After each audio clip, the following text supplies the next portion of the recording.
service-based companies, whether you are a garage door company, a gutter company, exterior painter, window cleaner, whatever, do you have something that brings in secondary leads? Now, what do I mean by secondary leads? Secondary leads are the leads that go into a funnel. Now, this would be uh, people that aren't necessarily trying to call for an emergency repair or looking at getting an install right away. However, they are still in their research phase and are considering it. If you're not trying to find a way on bringing in a secondary leads, you're missing out on huge growth on your business.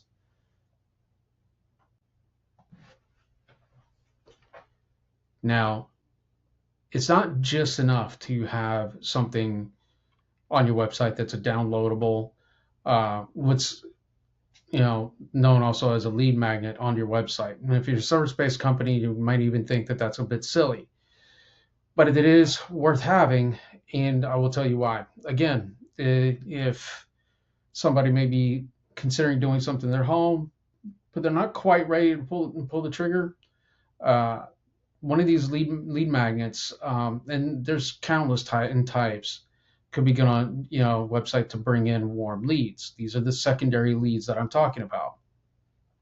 But it's not just enough to have them come in.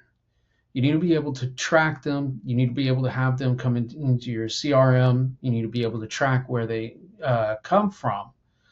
So make sure that you're not only just having a lead magnet to bring in secondary leads. They're not just hey, I need to get a gutter installation done right tomorrow, but make sure you have something that brings them in, gets them comfortable understanding that you know what you're doing, and makes them think of you when they're ready to pull the trigger, and then have some sort of email marketing, whether it could be a coupon, more free tips. There's several different ways to build that funnel. And then make sure that you're tracking your secondary leads. Follow me for more tips and tricks on how to grow your service-based business. Subscribe for more as well. Thanks, appreciate it.